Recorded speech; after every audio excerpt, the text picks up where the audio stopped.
नमस्कार दोस्तों, स्वागत है आपका हमारे चैनल स्टडी इनसाइट पे। आज जिस टॉपिक के बारे में हम बात करने जा रहे हैं वो है हमारा माइक्रो इकोनॉमिक्स का एक बहुत इंपॉर्टेंट टॉपिक, जो कि हमें 10+2 लेक्चरर में, नेट के एग्जाम में या सेट के एग्जाम में हमें कहीं ना कहीं हेल्पफुल रहने वाला है। तो सबसे पहले आज हम चेक करेंगे इसका कंसेप्ट, कि इस टॉपिक का कंसेप्ट क्या है, और इसके साथ हम इसे कोशिश करेंगे एमसीक्यू फॉर्म में भी समझने की। तो बने रहें आप हमारे साथ हमारे चैनल पे। चलते हैं आज के हमारे टॉपिक पे। तो दोस्तों, आज जो आप माइक्रो इकोनॉमिक्स का इंपॉर्टेंट टॉपिक देखने जा रहे हैं वो है आपका relationship between price and the quantity supplied. ठीक है, जिसे आप लॉ ऑफ सप्लाई भी बोल सकते हैं। और कभी ना कभी आपने जरूर लॉ ऑफ डिमांड जो है वो देखा होगा या पढ़ा होगा। ठीक है, जिसमें हम कंज्यूमर के पॉइंट ऑफ व्यू से बात करते हैं, कंज्यूमर का पॉइंट ऑफ व्यू समझने की कोशिश करते हैं। ऑन द सेम टाइम जो हमारा लॉ ऑफ सप्लाई है, यहाँ पे हम प्रोड्यूसर प्रोड्यूसर के पॉइंट ऑफ व्यू से समझने की कोशिश करेंगे कि कौन कौन से रॉ मटेरियल चाहिए, किस तरह से उसे सप्लाई जो है वो बढ़ानी चाहिए, कौन से ऐसा पॉइंट होगा जहाँ पे उसे मैक्सिमम प्रॉफिट जो है वो हो सकता है, कौन से पॉइंट पे उसे कितनी प्रोडक्शन करनी चाहिए, ये आज हम सब समझेंगे लॉ ऑफ सप्लाई में। तो चलते हैं इसी के साथ अगली स्लाइड पे।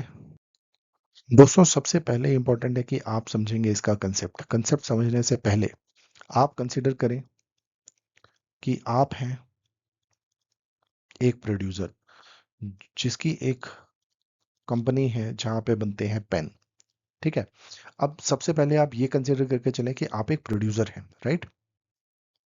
अब जो सप्लाई है, सप्लाई का क्या मतलब है? Supply is the quantity of the good that the firm are able and willing to offer for sale at various price. ठीक है, कि जितना भी आप गुड्स जो है वो प्रोड्यूस करते हो अपने फर्म में, और किसी एक पर्टिकुलर प्राइस पे जब आप उसको बेचने के लिए तैयार हैं, उसे हम कहते हैं हमारा सप्लाई। ठीक है, अब जो भी आपका जो प्रोडक्शन है वो किसके ऊपर डिपेंड करेगा? Ultimately it will depend upon the raw material available, raw material, other resources and technology, और भी बहुत सारी जितनी भी हमारी चीज़ें जो हमें एक पेन बनाने के लिए चाहिए, उसके ऊपर डिपेंड करेगा कि कितने हमारे पास रिसोर्सेज अवेलेबल हैं। ठीक है, सपोज अब यहाँ पे आप जो पेन बना रहे हैं दैट इज ऑफ ₹5 ईच। ठीक है, ₹5 का पेन है। सिर्फ एक जनरल सा कंसेप्ट आप लेके चलेंगे कि ₹5 का पेन आप बनाते हैं। आपको दिखा कि पेन जो है वो अब आपका बढ़ के उसकी कॉस्ट हो गई ₹8। तो पहले सपोज आप अगर 100 पेन बना रहे थे, तो अब आप क्या करोगे? आपने देखा कि मेरा प्रॉफिट जो है 5 से बढ़ के हो गया 8। तो आप क्या करेंगे? ज़्यादा से ज़्यादा जो पेन है उसकी सप्लाई आप मार्केट में बढ़ा देंगे, ताकि आपकी जो प्रॉफिट अर्निंग है वो और ज़्यादा हो सके। ठीक है, इसी चीज़ को आप समझेंगे यहाँ डेफिनेशन से। When the price of the commodity rise, the quantity supplied of it in the market increase. जैसे ही किसी कमोडिटी का प्राइस बढ़ेगा, उसकी जो सप्लाई है मार्केट में वो भी बढ़ जाएगी। On the other hand, when the price of the commodity fall, its quantity will decrease and other factor determining supply will remain the same। ठीक है, और जैसे ही आपने देखा कि अगर आपका कोई भी जो आप प्रोडक्ट बना रहे हैं उसकी कीमत जो है वो घट के रहेगी, सपोज ₹3। ठीक है, जो आप पहले 5 का बना रहे थे अब ₹3, तो आप उसकी प्रोडक्शन जो है वो कम कर देंगे। रीजन बीइंग कि अब आपको यहाँ पे उतना प्रॉफिट नहीं हो रहा जितना पहले आप यहाँ पे अर्न कर रहे थे। तो आपके जितने भी रिसोर्सेज जो अवेलेबल होंगे वो आप कहाँ डाइवर्ट कर देंगे? कहीं ऐसी जगह जहाँ पे आपको प्रॉफिट जो है वो ज़्यादा हो रहा है। ठीक है, प्रॉफिट जब जहाँ पे आपको ज़्यादा हो रहा है, आप वहाँ पे अपने रॉ मटेरियल को डाइवर्ट कर देंगे और यहाँ पे अपनी जो सप्लाई है वो लिमिटेड कर देंगे, सो दैट आप एक ऐसे पॉइंट पे पहुँच सकें जहाँ पे आपको क्या होगा? इक्विलिब्रियम मीट हो रहा होगा। ठीक है, जहाँ पे आपको इक्विलिब्रियम मिलेगा, और यहाँ पे भी आप देख सकते हैं कि एक ऐसा पॉइंट जहाँ पे आपको जो प्राइजेस हैं, ठीक है, और जो क्वांटिटी है वो किसी ना किसी इक्विलिब्रियम पे पहुंचने की आप कोशिश करेंगे। इसी को हम समझेंगे और आगे बेहतर तरीके से अगली स्लाइड में। दोस्तों, अब यहाँ पे आप देखेंगे कि लॉ ऑफ सप्लाई जो है वो क्या कहता है। The quantity supplied of a commodity is directly और positively related to price. It is due to the positive relation between price and the commodity and its quantity supplied that the supply curve of the commodity slope upward, right. ठीक है, सिर्फ इस definition को आप ध्यान देंगे। और ये आप देखेंगे ये है हमारा क्वांटिटी फंक्शन, सप्लाई फंक्शन। ठीक है, यहाँ पे है quantity supplied of x is function of price of the community of x. ठीक है, जो भी आप क्वांटिटी सप्लाई करोगे कौन सी एक्स कम्युनिटी की, वो किसके ऊपर डिपेंड करेगा, price of the community x. ठीक है, अब यहाँ पे आप देख सकते हैं एक टेबल हमें दिया गया है, बट इस टेबल से पहले कुछ चीजें और जो है हम इंपॉर्टेंट देखेंगे। सबसे पहला क्या है, जो हमारा सप्लाई का कंसेप्ट है that is a flow concept. ठीक है, फ्लो कंसेप्ट क्या है, जो आपका सप्लाई का जितना भी कंसेप्ट है ये है हमारा फ्लो कंसेप्ट। दैट मीन्स कि आप जितना भी सप्लाई कर रहे हैं, जितना भी आप प्रोड्यूस कर रहे हैं, आप उसको कोई ना कोई आप एक पर्टिकुलर टाइम पीरियड में आप उससे बेचने की कोशिश करेंगे। कि ऐसा नहीं है कि अब आप लाइफ टाइम का पूरा स्पैन रखेंगे, राइट। जितना भी आपका सप्लाई है, जितना भी अमाउंट ऑफ कमोडिटी जो आप प्रोड्यूस कर रहे हैं, वो आप ऑफर करेंगे इन द मार्केट से किसी ना किसी एक पर्टिकुलर टाइम पीरियड के लिए। लेट अस सपोज किसी एक पर्टिकुलर वीक के लिए, 1 वीक के लिए, 1 मंथ के लिए, 2 मंथ के लिए, 1 साल के लिए। ठीक है, it totally depends on the kind of product that you are producing। और हमारा जो दूसरा कंसेप्ट रहेगा that is quantity actually sold. ठीक है, quantity actually sold in the market. जरूरी नहीं है कि जितना भी आप प्रोडक्शन कर रहे हैं वो सारा का सारा मार्केट में बिक जाए, right. Sometimes the supply is more than the demand and sometime vice versa is there, right. अब आप इस टेबल को समझने की कोशिश करेंगे। यहाँ पे आपको क्या दिया है, सप्लाई शेड्यूल ऑफ वीट। ठीक है, पर प्राइस पर क्विंटल आपको दिया गया है वीट का, और quantity supplied. Just remember that consider yourself as being producer. आप प्रोड्यूसर अपने आप को समझ के अगर आप इस कंसेप्ट को समझेंगे तो और ज्यादा अच्छे से आपको ये समझ में आएगा। तो सबसे पहले अगर आप यहाँ देखेंगे कि price of 1 quintal of rice of wheat will is ₹500, then the quantity supplied here is 100। जैसे ही आपका जो 500 से आपका बढ़ जाता है प्राइस 510, वैसे ही आप देखेंगे जो आपका सप्लाई है वो भी यहाँ पे क्या हो गया, 100 से बढ़ के हो गई 150। अगेन आपका यहाँ पे जो प्राइस है वो बढ़ के हो गया 520, और आपका जो सप्लाई है वो भी बढ़ गई। इसी शेड्यूल को हम आगे ग्राफ में समझने की कोशिश करेंगे और देखेंगे किस तरह से जो प्राइस है और जो क्वांटिटी है ये आपस में डायरेक्टली पॉजिटिवली रिलेटेड है। ठीक है, अब इसी चीज को हम ग्राफ में समझने की कोशिश करेंगे। तो दोस्तों ये सेम शेड्यूल है जो अभी हमने आपने पीछे देखा। तो यहाँ पे आप देख सकते हैं सेम क्वांटिटीज को हमने इस ग्राफ में डिपिक्ट करने की कोशिश की गई है, जहाँ पे आपको दिया गया है पर क्विंटल आपका जो प्राइस है दैट इज 500। अगर पर क्विंटल 500 आपका जो प्राइस था, तो आपकी सप्लाई जो उस टाइम पे थी दैट वाज 100 क्विंटल। ठीक है, बट आप देख सकते हैं जैसे ही यहाँ पे आपका प्राइस बढ़ा, that is from 500 to 510, automatically जो आपकी सप्लाई थी वो भी आपकी बढ़ गई, और जो आपकी सप्लाई अब यहाँ पे हो गई that is 150। Reason being, if the price will increase, automatically the quantity will also increase. The ultimate motive of the firm is to earn profit. ज्यादा से ज्यादा प्रॉफिट कमाने के लिए कोई भी जो कंपनी है वो काम करेगी। अल्टीमेटली आप देखोगे किस तरह से यहाँ पे जब 510 से 520 आपका जब रेट पहुंचता है, अल्टीमेटली आपका जो सप्लाई है वो भी यहाँ पे बढ़ के हो जाएगी 200। एंड एट द एंड आप यहाँ पे चलते जाएंगे, यहाँ देखोगे जैसे आपकी 550, जैसे आपका पर क्विंटल आपका रेट पहुंचेगा, अल्टीमेटली जो आपका सप्लाई हो जाएगी दैट विल बी 275। ठीक है, तो आप इस ग्राफ की मदद से देख सकते हैं किस तरह से जो प्राइस जैसे आपका बढ़ेगा वैसे ही जो आप एज अ प्रोड्यूसर आप क्या करोगे, कोशिश करोगे कि आपकी जो सप्लाई है वो ज्यादा से ज्यादा बढ़ जाए, so that you can earn more and more profit, right. अब इसी लॉ के साथ कई सारी assumptions भी जुड़ी हुई हैं, जो कि हर एक जो हमारा इकोनॉमिक्स में जितने भी हमारे कंसेप्ट बने हैं वो कुछ ना कुछ assumptions लेके चलते हैं अपने साथ, राइट। अब सबसे पहला जो हमारे यहाँ पे assumption है that is competitive market only. अब ये जो मार्केट जो है वो बनी है वो किसके लिए, the law work when many firm compete with each other। That means there is perfect competition. जब आपके पास परफेक्ट कंपटीशन है तभी ये लॉ एप्लीकेबल होगा, but it will not be applicable in other market. Suppose oligopoly, monopolistic competition, इस तरह की जितने भी हमारी जो कंडीशंस हैं यहाँ पे, ये लॉ ऑफ सप्लाई जो है वो एप्लीकेबल नहीं होगा। दूसरा है हमारा rising marginal cost in the short run. ठीक है। अब marginal cost in the short run क्या है? It assume that the producing more goods become more expensive in the short run. ठीक है।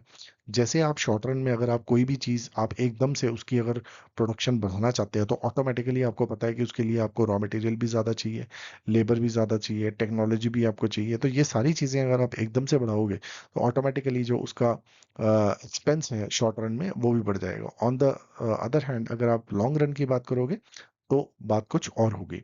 तो this is because using more resources give less extra output, diminishing return. ठीक है, आपने ये diminishing return तो स्केल आपने पढ़ा होगा। So firm need higher price to cover higher production cost. तो हमारा जो फर्म है उसे क्या चाहिए? अगर आप कम समय में आप ज्यादा प्रोड्यूस करना चाहते हो तो आपको कैपिटल आप ज्यादा इन्वेस्ट करोगे, उसमें लेबर आप ज्यादा इन्वेस्ट करोगे, टेक्नोलॉजी आप नहीं लगाओगे। ये सारी चीजें जो हैं वो आप अगर लगाना चाहते हो शॉर्ट रन में तो आपको ज्यादा से ज्यादा जो पैसे हैं वो इन्वेस्ट करने पड़ेंगे। फिर है आपका प्रॉफिट और रेवेन्यू मैक्सिमाइजेशन। ठीक है। जो भी कोई फर्म काम करती है that is for the maximisation of the profit. ठीक है, to earn more and more profit. they don't care about if they don't care about profit or sales, they might not produce more when the price is right। जब भी prices rise करेंगे तो अगर उनको profit से लेना देना नहीं होगा, ठीक है, तो उनको कोई भी ये नहीं सोचेंगे कि कितना हमने प्रोड्यूस करना है, प्रॉफिट हमें ज्यादा हो रहा है। But as you know that all the firms work for maximization of the profit. So जैसे ही उन्हें दिखेगा कि कॉस्ट जो प्राइस जो है वो बढ़ रहा है, वैसे ही वो अपने क्या करेंगे, जो सप्लाई है वो भी बढ़ा देंगे, ताकि क्या हो, उनका जो प्रॉफिट जो है वो मैक्सिमाइज हो सके। ठीक है। प्रॉफिट जो है मैक्सिमाइज करने के लिए अपनी सेल्स भी अपनी सप्लाई भी जो है वो बढ़ा। तो फोर्थ पॉइंट बता रहा है नो चेंज इन टेक्नोलॉजी और इन इनपुट प्राइस। ठीक है। कोई भी टेक्नोलॉजी में या इनपुट प्राइस जितना भी है वो सेम रहेगा, उसमें कोई भी चेंजेस नहीं आएंगे। ठीक है। इफ टेक्नोलॉजी इंप्रूव और input cost drop, more good can be produce even without a price increase. ठीक है। अगर टेक्नोलॉजी इंप्रूव होगी, ठीक है, टेक्नोलॉजी अगर इम्प्रूव हो जाती है या इनपुट जो रॉ मटेरियल की कॉस्ट है वो ड्रॉप हो जाती है, कम हो जाती है, तो उस चीज़ में क्या होगा कि उनको बिना प्राइस के इंक्रीज किए हुए उनको क्या करना पड़ेगा, वो और ज़्यादा से ज़्यादा अपना जो आउटपुट है वो बना सकते हैं। बट इस चीज़ को वो कंसिडर नहीं करेंगे। वो यही सोचते हैं कि there will be no change in the input price as well as there is no change in the technology. यहाँ पे जो हमारा फिफ्थ पॉइंट वो कहता है कि जो हमारी कॉम्पिटिटिव इंडस्ट्रीज है वहाँ पे जो लॉ ऑफ सप्लाई है वो होल्ड करेगा। क्यों? Because on the expansion of the industry, ठीक है, जैसे ही एक्सपेंशन होगी the external this economies exceed external economies, so that we have an increasing cost industry and long run supply curve of the industry slope upward. ठीक है। तो इस case में क्या होगा, जो हमारा लॉ ऑफ सप्लाई है वो इसे सपोर्ट करेगा। हमारा सिक्स पॉइंट जो है वो कांस्टेंट कॉस्ट इंडस्ट्री। ठीक है। अब ये क्या कह रहा है कि हमारी जो इंडस्ट्रीज हैं वो हमेशा सेम रहेंगी if cost stay the same when more firm join, more supply can happen even at the same price। in this case the law of supply do not apply। ठीक है। तो अगर ज्यादा से ज्यादा फर्म्स जो हैं वो ज्वाइन करेंगी सेम प्राइस के ऊपर, तो उससे क्या होगा, सप्लाई बढ़ जाएगी। अल्टीमेटली सप्लाई बढ़ने से क्या होगा, जो उसका जो डिमांड है वो कहीं ना कहीं क्या हो जाएगा, कम होती जाएगी, और उसकी वजह से जो उसका प्राइस जो है वो भी कहीं उसके ऊपर असर देखने को मिलेगा। इसके बाद जो हमारा सेवन पॉइंट है वो क्या कहता है, decreasing cost industry। If cost goes down as the industry grow, more supply happen at lower price।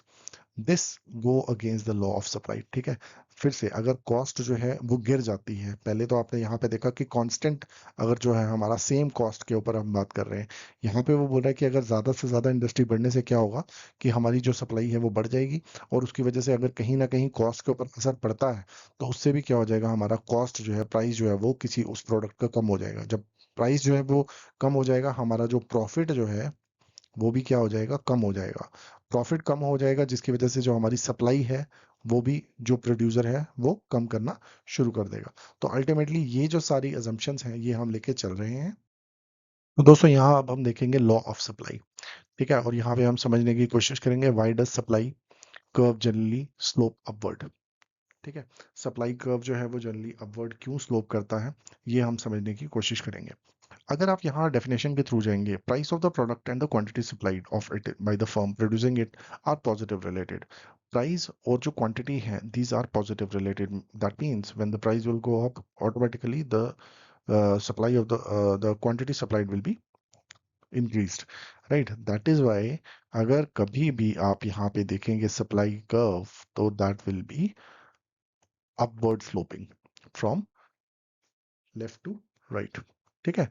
अब यहाँ पे इसी के साथ आप देखेंगे आगे दिया गया है आपको कि higher the price more will be the supply, higher the price more will be, जितना ज्यादा आपका प्राइस होगा उतनी ही ज्यादा आपकी सप्लाई भी होगी। इसके साथ आपको यहाँ पे दिया गया है आपका supply function, that means quantity supplied is a function of, quantity supply जो है वो किस चीज का फंक्शन है, that is a function of the price of the commodity. Suppose the commodity is x, ठीक है, हम लेते हैं कि कमोडिटी कौन सी है, that is x.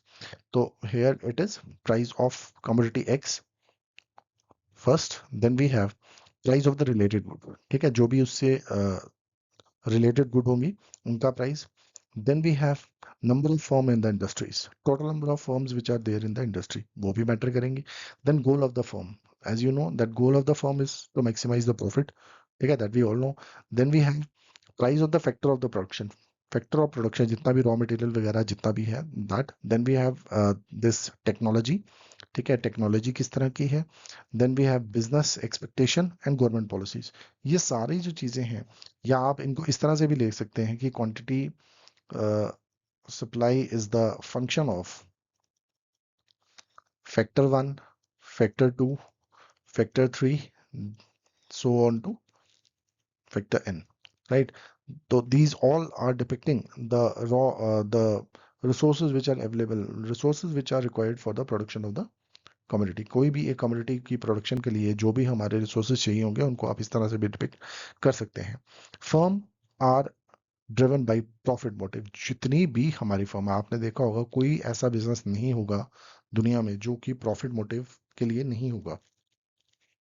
Each and every businessman want to maximise his profit, ठीक है, सभी जो लोग हैं वो प्रॉफिट कमाना चाहते हैं, तभी बिजनेस जो है वो रन किए जाते हैं ताकि ज्यादा से ज्यादा प्रॉफिट जो है वो कमाया जा सके। The higher price of the product give the cost per unit of the output, make it profitable and expand output and offer more quantity of the product for sale. जितना ज्यादा प्रॉफिट होगा, जितना ज्यादा प्रॉफिट होगा उतनी ही ज्यादा जो है वो क्वांटिटी वो भी क्या की जाएगी, सप्लाई की जाएगी। क्योंकि जैसे आपका जो प्रोडक्शन मतलब कि किसी भी आपके एक प्रोडक्ट का अगर कोई कॉस्ट बढ़ती है, उसका जो कीमत है जो बढ़ती है, सपोज हमने पेन की एक एग्जांपल ली, अगर 5 रुपए से ये बढ़ के 8 रुपए होगी, तो इसमें क्या है, आपका जो प्रॉफिट है वो 3 रुपए बढ़ गया। जैसे ही आपका 3 रुपए बढ़ गया, आपने देखा यहाँ पे आप क्वांटिटी जो आप 100 पहले आप कर रहे थे वो आपके बढ़ के हो गई 200। क्यों?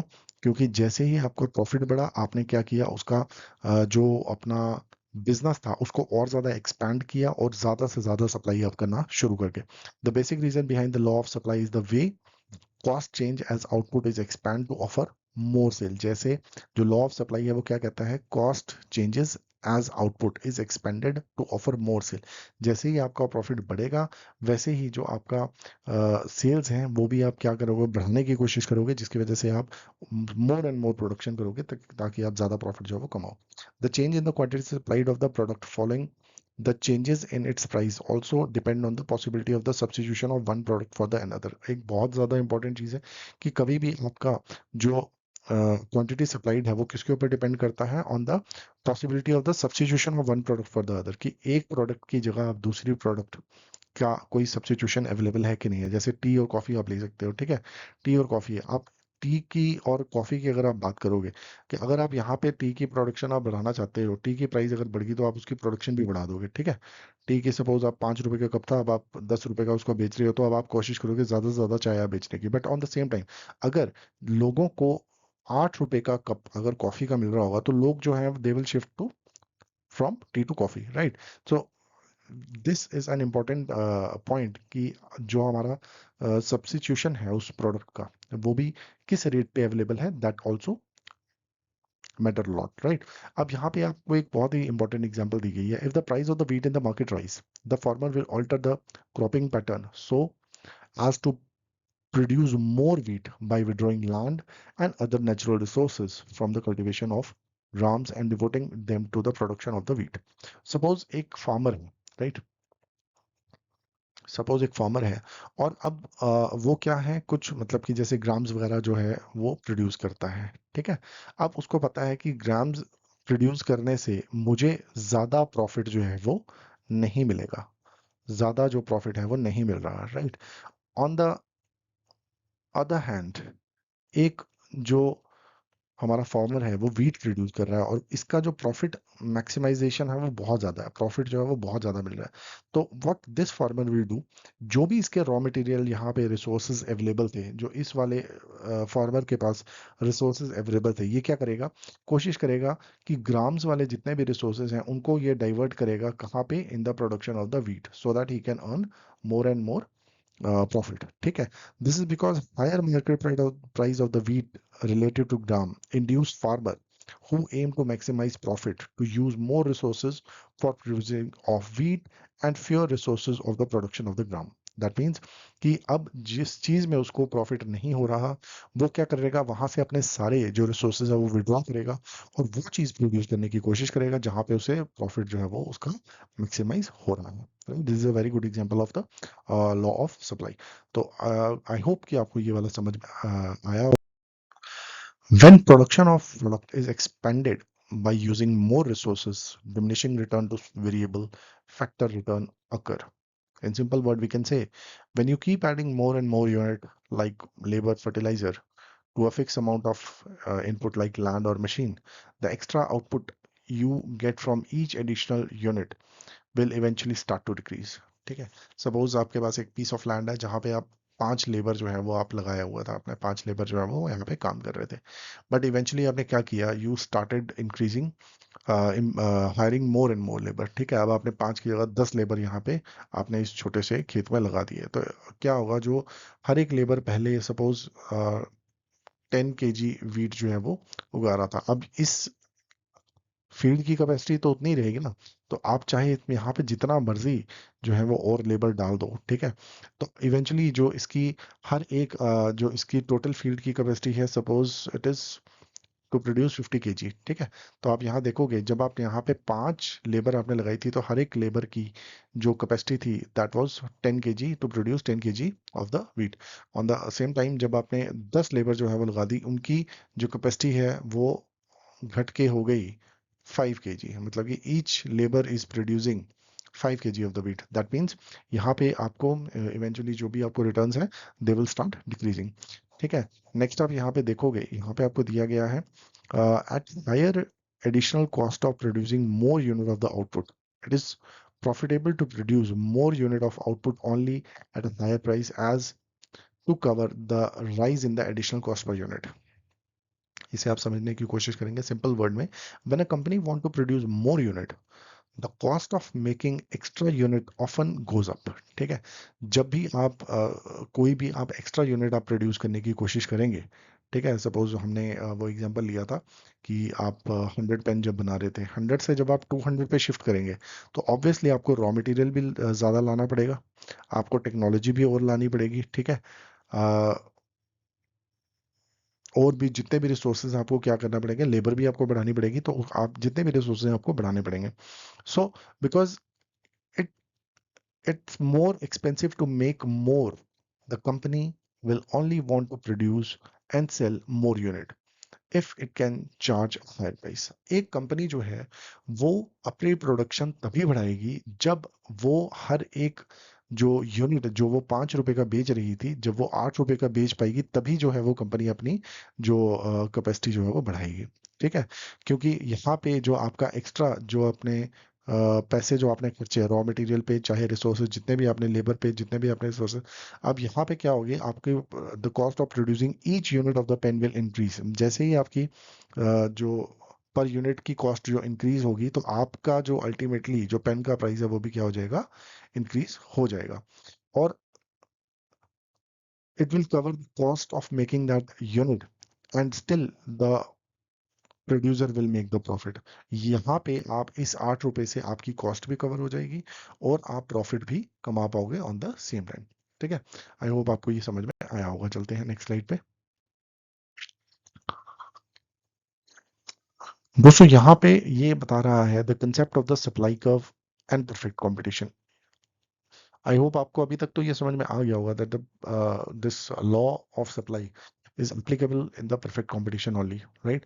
जितने भी अदर टाइप ऑफ हमारे मार्केट हैं, जहाँ फॉर एग्जांपल ओलिगोपोली हो गई, मोनोपोलिस्टिक हो गई, या और भी कई जितनी भी तरह की हमारी मार्केट है, वहाँ पे ये एप्लीकेबल नहीं है। It is applicable in the perfect competition only, right. Demand show how much of the good people want to buy at different price, while supply shows how much seller are willing to sell at different price। ठीक है, demand क्या बताता है, कितने जो buyer हैं वो present है at different price.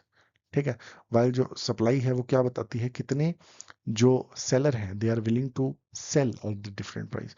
A supply curve is graph that shows that relationship. ठीक है, जो सप्लाई कर्व का रिलेशन है वो यही बताता है कि कितने प्राइस पे, ठीक है, कौन सा जो हमारा सेलर है वो कितनी क्वांटिटी जो है वो सेल करना चाहता है। As price increase, seller are willing to supply more, and as price fall, they supply less. So supply and price move in same direction. So supply और price जो है वो दोनों same direction में move करते हैं।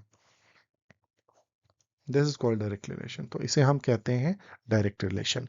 This happen because producing more usually cost more. ठीक है, so higher price encourage more supply।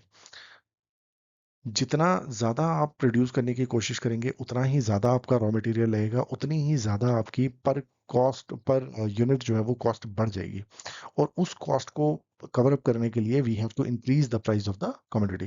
That is why the supply curve slope upward. ठीक है, इसीलिए जो हमारी सप्लाई कर्व जो है वो बढ़ जाती है। ठीक है, सपोज यहाँ पे आप क्वांटिटी जो है वो आप बढ़ा रहे हैं, ठीक है, क्वांटिटी बढ़ा रहे हैं तो प्राइस भी जो है वो बढ़ जाएगा। ठीक है, आपका जो पेन जो है वो पहले 5 रुपए का बन रहा था, अब आपका 8 रुपए का बन रहा है। ठीक है, यहाँ पे सपोज आपका प्रॉफिट भी इंक्लूडेड है, तो यहाँ पे आपका जो पेन है वो 4 रुपए का बन रहा है। ठीक है, और यहाँ पे आपका पेन जो है वो 6 रुपए का बन रहा है। ठीक, तो प्रॉफिट इंक्लूड करके आपका आ गया 5 रुपए। ठीक है, प्रॉफिट इंक्लूड करके आ गया आपका 5 रुपए, और यहाँ पे आपका आ गया आपका 8 रुपए। यहाँ पे आपकी पर यूनिट जो है वो आप कितने का पड़ रहा है, 4 रुपए का पड़ रहा है। यहाँ पे आपका पर यूनिट पड़ रहा है 6 रुपए का। तो आप यहाँ पे देख सकते हो कि ज्यादा प्रोडक्शन जब उसने करना शुरू किया, 100 से जब वो 200 पे पहुंचा, तो उसकी पर यूनिट की जो कॉस्ट है वो भी बढ़ गई। अब जब पर यूनिट कॉस्ट बढ़ गई तो उसने अल्टीमेटली जो अपना कॉस्ट ऑफ द प्रोडक्ट है वो भी उसने बढ़ा दिया। तो यहाँ पे आप देख सकते हो while in the short run, supply curve always slope upward to the right. The long run supply curve may slope either upward or downward। ठीक है, ये जो हम सप्लाई कर्व की बात कर रहे हैं, we are talking about the short run. In the long run it can be upward or downward, or it can be horizontal, that means straight line, depending whether industry is working under increasing cost or decreasing cost or constant conditions। ठीक है, ये सारा जो है long run में आपको पता है, लॉन्ग लॉन्ग रन में नथिंग इज लाइक मोर और लेस। ठीक है, उसमें क्या है, हम कोई भी अपने फिक्स्ड जो लैंड है या टेक्नोलॉजी है उसको भी हम चेंज कर सकते हैं in long run. On the same time जब हम शॉर्ट रन की बात कर रहे हैं तो उसमें हम जितने भी हमारे वेरिएबल हैं सिर्फ उनको चेंज करते हैं, जो हमारे फिक्स कैपिटल है उनको चेंज नहीं कर सकते, right. concept of the supply curve is as it is used in the economy theory is relevant only for the case of the perfect competition or pure competition। यही मैंने आपको बताया कि जब जब तक हम बात कर रहे हैं परफेक्ट कंपटीशन की, तो जो हमारा लॉ ऑफ सप्लाई है वो वहीं पे एप्लीकेबल होगा। It is quite in applicable to the case of imperfect competition. Imperfect competition में ये एप्लीकेबल नहीं होगा। मोनोपोलिस्टिक कंपटीशन, ओलिगोपोली, यहाँ पे ये एप्लीकेबल नहीं होगा। This is because the notation of the supply curve refer to the question as how much quantity of the commodity a firm will supply at various given price। ठीक है, अब ये जो है ये क्यों सिर्फ परफेक्ट कंपटीशन में एप्लीकेबल होगा, because how much quantity of the commodity, a firm will supply at various given price, ठीक है, कितने कितने पे, यहाँ पे जो प्रोड्यूसर है, he is the price taker, ठीक है, he is not the price maker. अब जो प्राइस टेकर है, this condition will happen only in the perfect competition, ठीक है, although it is imaginary only. अब आगे आप देखेंगे, the idea of the supply curve show how much a firm is willing to produce and sell at a different price, ठीक है। Supply curve क्या बताता है, कितना जो प्रोड्यूसर है कितना सेल करने के लिए तैयार है अलग अलग प्राइस पे, but this only make sense when the firm can not influence the price, it just accept what price is set in the market. But ये सारा मैंने आपको अभी बताया, ये कुछ इमेजिनेबल कंडीशंस हैं विच आर नॉट पॉसिबल। तो ये सारा कब होगा कि जब एक जो प्रोड्यूसर है, ही if he is not influencing the price, there he will just accept whatever price is set by the market, ठीक है। तो यहाँ पे क्या होगा, he will be supplying the product। ये है आपकी एक perfect competition की एक example। This happen only in perfect or pure competition where the price is decided by the overall market, ठीक है। डिमांड और सप्लाई जहाँ पे हमारे इक्विलिब्रियम बनाएंगे, वहाँ पे जो आपका जो प्राइस है वो सेट हो जाएगा, और वहीं पे जो आपका जो प्रोड्यूसर है ऑटोमेटिकली उसको वो एक्सेप्ट कर लेगा वो प्राइस, और उसी प्राइस के ऊपर वो अपना प्रोडक्शन जो है वो करेगा। But this is the condition which is of the perfect competition, ठीक है। So the supply curve concept really applies in the perfect competition only, ठीक है, which is somewhat imaginary only. In the short run, we can talk about industry supply curve under perfect competition because firm adjust their output based on the market price, which they cannot change, ठीक है। और in competition की in perfect competition की हम बात करेंगे, firm does not accept the market price, ठीक है। यही जो रियलिटी है कि हमारा जो इम्परफेक्ट कंपटीशन है, यहाँ पे फर्म जो है वो मार्केट प्राइस एक्सेप्ट नहीं करेंगे। Instead it set it on price, वो क्या है, अपनी शर्तों के ऊपर अपने प्राइस, जो वो प्राइस बेचना चाहते हैं, वो कोशिश करेंगे अपने प्राइस के ऊपर अपनी जो प्रोडक्शन है उसे बना करके, so that they can earn maximum profit. It is not just deciding how much to produce at a given price, but rather than choosing the best combination of the price and quantity that give the most profit, ठीक है। वो ये नहीं देखेंगे कि कितना produce कर रहे हैं, हमें कितना प्राइस मिल रहा है मार्केट में, ठीक है, कितना प्राइस अवेलेबल है। वो ये देखेंगे कि हमें ऐसा कौन सा कॉम्बिनेशन हम प्राइस और क्वांटिटी का लें कि जिससे हमें जो प्रॉफिट जो है वो मैक्सिमाइज हो सके। That's why the idea of the supply curve does not really apply in the imperfect competition, ठीक है। इसीलिए इम्परफेक्ट कंपटीशन में ये सारी चीजें एप्लीकेबल नहीं है। और इसी चीज को एक्सप्लेन करने के लिए भूमोल ने भी ये दिया दिया है that firm face a price it cannot change, the that's the case in perfect competition, but not in perfect competition where firm do not control over the price they charge, ठीक है। तो ये रहा आज का हमारा टॉपिक। आई होप आपको ये समझ में आया होगा। In case of any doubt you people can please leave the comment below the video, और आशा करता हूँ आपको ये समझ में आया होगा। In case of any other topic you want कि जो आपको समझाया जाए, आप प्लीज़ कमेंट कीजिए ताकि हम वो टॉपिक आपके साथ शेयर कर सकें। जल्दी ही हाजिर होंगे एमसीक्यूज़ के साथ, जो कि इस टॉपिक को समझने में और ज़्यादा हमारा हेल्पफुल रहेगा। और कई सारे उस तरह के क्वेश्चंस जो हैं वो हम अपने आने वाले एग्जामिनेशंस में भी देख पाएंगे। Thank you and have a nice day.